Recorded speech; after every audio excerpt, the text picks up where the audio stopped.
A gente falou muito nos últimos jogos, nesses primeiros jogos do Palmeiras aqui na temporada, e muita gente criticava o Palmeiras do Abel na bola lançada. E hoje a gente viu 2 jogos aqui de bola trabalhada. Eu queria ouvir de vocês se já dá para ver alguma coisa de estilo de jogo ou até mesmo de mudança nesse Palmeiras de começo de temporada, meus amigos. Assim, eu vou voltar na história do exagero. Eu acho que quando muita gente falou, o Palmeiras só joga assim, só joga assim, só joga assim, de chutão pra frente, eu acho um pouco exagerado. Realmente não é o time que trabalha mais a bola e tal, porque ele tem essa característica. Mas hoje não dá pra falar que foi isso, porque hoje, como disse o Guido, fez 2 golaços de jogadas trabalhadas, o VS. Ele fez um gol. Ele fez gols de maneiras diferentes aqui. Um gol de fruto de pressão alta, de subida de pressão. Um outro gol fruto de uma saída coordenada de trás, Marlon Freitas no Andréas esticando no Sousa, o Sousa dando a bola para o Flaco fazer, e um terceiro gol, aí sim, numa espécie de um contra-ataque, né, que é uma roubada, saída no Alan, o Alan mantém a bola viva, o Kelvin acelera e ainda está na área para fazer o gol depois da assistência do Flaco. Então são 3 formas diferentes de fazer o gol. É bem verdade que durante um bom tempo o Palmeiras tinha ali como talvez primeira opção ou como opção mais cômoda essa bola longa. Os últimos jogos ali em que não teve o Andréas, você dificulta a saída por baixo que o Andréas e no jogo contra o Novo Horizontino, por exemplo, não tinha Andréas e não tinha Fux. O primeiro passe do Fux é bem melhor que o do Murilo, por exemplo. Então acho que você teve essa situação pontual. A questão aí é que me parece é o seguinte: se há no Palmeiras, se o desejo do Abel é uma construção maior desde a defesa, isso vai ser feito aos poucos. Isso não vai ser feito de uma hora para outra. E a minha dúvida é, no momento que tiver apertado, aí ó, essa daí é a construção do segundo gol. Ó. Marlon levantou a cabeça, passe para o Andréas levantou a cabeça, passe no Sousa. Então, por exemplo, esse gol é um gol muito bem construído. É um gol muito bem construído, né? E poderia, só para acrescentar, poderia o Marlon ter espetado desde o início. Né? Ele poderia já desde o início ter pegado e ter fatiado para tentar acionar o Kelvin ou o Alan do outro lado. Então, assim, a minha dúvida é o quanto tempo vai demorar para, se é desejo do Abel, inverter essa mão de a prioridade ser construída desde a defesa do que a bola mais direta, e principalmente no momento que estiver apertado, como o time vai fazer, se vai insistir nisso ou se vai naturalmente voltar ao que está acostumado. Mas eu acho que toda mudança de chave, ela vai demorar um tempinho para adaptar, né? É isso, Guido. Deixa eu colocar o Veloso no papo aqui também. Só por uma questão que a gente estava vendo os lances ali. Ô Veloso, a gente viu alguns comentários do pessoal criticando o Rafael no primeiro gol. Eu queria te ouvir se, na sua opinião, teve falha ou se realmente aquela bola é uma bola que é muito difícil de se defender. No estilo que a gente tem aqui da grama. Da grama. Isso, e de tudo que a gente tinha de contexto no jogo de hoje. Essa grama ela dá velocidade, né? Tava bem molhada, a bola é rápida e o Rafael faz o movimento para acompanhar a jogada, ou seja, ele se movimenta para o seu lado esquerdo e a bola vem do lado direito no famoso contrapé, né? Então ele não conseguiu a força, a impulsão para saltar ali para o lado direito, a bola vai no cantinho e ele não consegue chegar.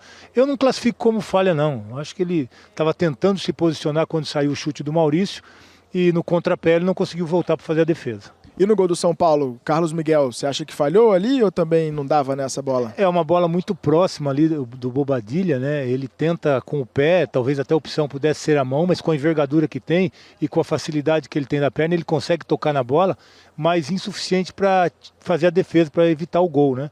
Não acho, não dá para classificar falha, um lance tão próximo assim do goleiro, quando ele tem a reação, mas não consegue fazer a defesa.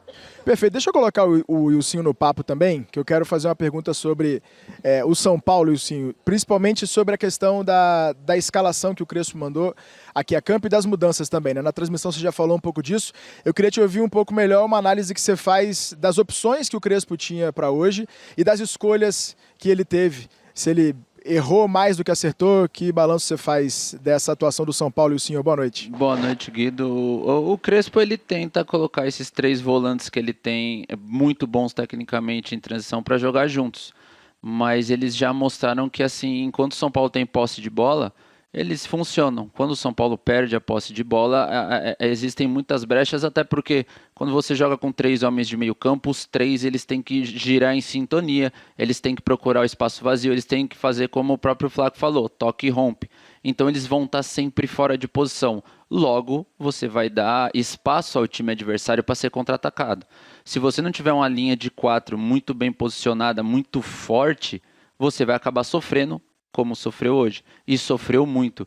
Eu acho que esse hoje é o exemplo claro e a prova real de que esses 3 volantes são muito bons, mas se jogar junto, o São Paulo vai ficar cheio de brechas como ficou hoje contra o Palmeiras. Você projeta que quando tiver o Pablo Maia, ele vai ter que jogar? Eu acho que o Pablo Maia hoje é reserva do São Paulo. Eu acho que hoje eram titulares Marcos Antônio e Bobadilla.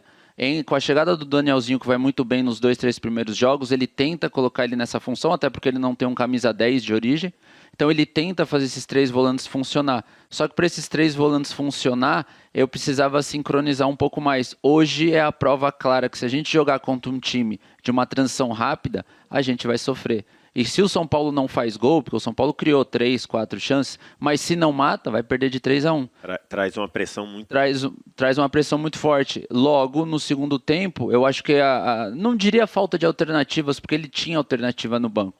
Se a gente vê que os 3 volantes não funcionam, eu vou ter que trazer outra coisa para o jogo, eu vou ter que trazer opções diferentes para o meu time tentar funcionar. Eu tinha que tirar o jogo do meio campo, jogar para as pontas, mudo o Luca de lado para a ponta direita, coloco o Ferreirinha na ponta esquerda, coloco o Caleri, coloco o Pedro Ferreira, jogadores que têm um trato melhor com a bola, que são mais agudos, para mim poder romper essa linha defensiva do Palmeiras, que foi muito bom. Eu acho que o esquema do Abel hoje funciona, porque talvez é o primeiro jogo no Paulista que um time tenta se impor contra o Palmeiras e não esperar. Quando os times esperavam o Palmeiras, eles tinham dificuldade de criar. O São Paulo trouxe volume, trouxe coragem, mas automaticamente trouxe os espaços. Então eu acho que o Crespo, nas alterações, ele vai mal, porque ele troca uma peça por outra, ele não traz nada de novo para o campo e fica fácil para um Palmeiras que já estava ajustado. Muito bom, isso. Deixa eu colocar a nossa enquete de hoje, que é a seguinte. No Paulistão 2026, o São Paulo vai se classificar, cair na primeira fase ou ser rebaixado para a Série A2? Você participa aí com a hashtag Último Lance. Ô Ricardinho, você que não pipoca, o que você acha? Você acha que o São Paulo vai brigar para não ser rebaixado nesse Paulistão? Eu acho que o São Paulo não vai se classificar para a fase de quartas de final. Você acha, Ricardinho? Eu acho, sim. Infelizmente, para o seu desespero. Eu tinha esperança. Você tinha esperança? Vai ser muito difícil. E dependendo do que acontecer no clássico contra o Santos, o São Paulo vai ter que olhar nas 2 últimas rodadas para baixo, para ver o que está acontecendo na parte de baixo da tabela. O São Paulo já fez 5 jogos nesse Campeonato Paulista de 8. São Paulo vai enfrentar o Santos semana que vem, precisando vencer no Morumbi. Se o São Paulo não vencer o jogo, São Paulo vai entrar nas 2 últimas rodadas, olhando muito mais para baixo do que para cima. Mirassol venceu, quem está ali embaixo somou pontos. A situação do São Paulo hoje é bastante Ricardola, complicada. Fala, André. O São Paulo joga contra o Santos, o clássico do próximo final de semana. Aí ele joga contra o Primavera, também em casa, Morumbi. E a última rodada, o último jogo do São Paulo, é fora contra a Ponte Preta. Rapaz, e pode ser aquele confronto dos dois desesperados. Pode ser um jogo desesperado. A diferença, Guido, em termos de pontuação, ela não é grande. De 1 ponto. O Corinthians tem 5 pontos, que é o 8º colocado nesse momento. Ainda não jogou na quinta rodada. Não jogou. Mas... E o São Paulo tem 4 pontos. Então, assim, em termos de pontuação, dá para o São Paulo ganhar aí e se classificar de boa. O problema é que, mesmo quando o desempenho é bom, o resultado não vem. Exatamente. Ô, VS, até a pergunta que está aí na nossa tela, que eu queria te ouvir um pouco, que assim, diante desse cenário que a gente está desenhando do São Paulo, né, de muita dificuldade, qual que é o tamanho da culpa do Crespo até esse momento no Paulistão, VS? Eu acho que está muito claro que o São Paulo precisa se defender melhor, né? O São Paulo precisa, eu e o Cinho falamos aqui em alguns momentos sobre transição defensiva, acho que está faltando isso. Acho que o posicionamento do Arboleda e do Alan Franco em vários momentos estiveram expostos. Ele precisa se defender melhor. O São Paulo já sofreu muitos gols nesse Campeonato Paulista. Ele precisa antes mesmo de ser mais efetivo na frente, ele precisa melhorar defensivamente. Então acho que o Crespo não está conseguindo organizar esse time defensivamente. Acho que todo o problema ali, e hoje a primeira frase lá, ou aquela resposta do Crespo para a Aline mostra um Crespo desgastado, sobretudo, mas acho que campo-bola, o São Paulo precisa rapidamente achar um jeito de se defender melhor, e acho que o Crespo não está conseguindo fazer esse padrão defensivo melhorar. E você acha que a culpa está no Crespo nesse começo de temporada? Eu acho que o Crespo tem tido algumas leituras equivocadas, assim. Eu acho que até o último jogo contra a Portuguesa ele executou um planejamento que talvez ele tenha feito. Hoje ele coloca talvez pela primeira vez o time ideal, mas ele não acerta e ele não consegue corrigir. Já foi assim contra o Corinthians também, que o São Paulo não encaixa a marcação. Hoje o São Paulo no segundo tempo não consegue criar coisas novas para o Palmeiras. Então eu acho que assim a falta de opção do São Paulo é devido à gestão que foi horrorosa até aqui. Mas é o que ele tem para hoje, é isso. Ele vai ter que gerir o grupo, ele vai ter que tirar da cartola coisas novas, porque essas coisas que ele trouxe como alternativa não funcionaram, pelo menos até o momento. Tem um detalhe, Guido, que é o seguinte: o São Paulo jogou hoje aqui um clássico contra o Palmeiras. O São Paulo estreia quarta-feira contra o Flamengo no Campeonato Brasileiro. São Paulo pode vir de 3 derrotas seguidas. O Flamengo é favorito contra o São Paulo em qualquer lugar do planeta. Não acho. Você pode não achar, mas mesmo jogando no Morumbi. O Flamengo é favorito. São Paulo veio de derrota para a Portuguesa, uma derrota hoje e pode ter mais uma derrota na quarta-feira. São Paulo pode entrar em parafuso, se é que já não está. Ô Veloso, só para a gente ficar em cima desse assunto... Só para pontuar, Guido, rapidinho, eu fui Vess. olhar aqui, o segundo tempo, a posse de bola do São Paulo é de 70%. E a sensação de, pelo menos a minha, não sei se os companheiros concordam, a sensação é que no segundo tempo São Paulo com 70% e para mim o Palmeiras esteve mais próximo de fazer um gol do que o próprio São Paulo. É impressionante, Veloso. Eu queria te ouvir um pouquinho só para a gente encerrar esse assunto aqui do São Paulo. E daqui a pouco Abel Ferreira fala ao vivo, diretamente aqui da Arena Crefisa Barueri. Porque a gente vê um momento, e a fala do Crespo chegando aqui, ela foi uma fala muito dura, que ela disse: eu chego para falar com o Muricy foi embora, eu não sei com quem eu falo. O médico foi embora, eu não sei com quem eu falo. O presidente saiu. Tem como isso não ter um impacto direto no jogo, no campo? Não, e a gente está vendo os problemas que o São Paulo está enfrentando, o próprio treinador fala antes da partida, né? E isso tudo, com os resultados que ainda vêm, o São Paulo perde algo que é fundamental para uma equipe de futebol, né?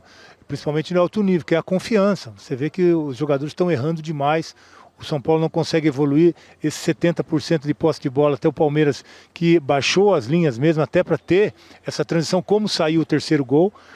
Então a dificuldade que se apresenta hoje para o São Paulo, ela é muito grande até em função de uma reação, né?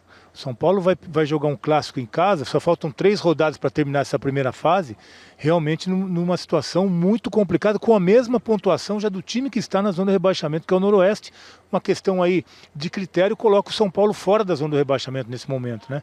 Então time grande, jogador que está acostumado a disputar a parte de cima da tabela, quando se vê numa situação como essa, a gente sabe que a confiança já não é aquela ideal para jogos, para compromissos e para o que o São Paulo precisa nessa competição, que é uma reação.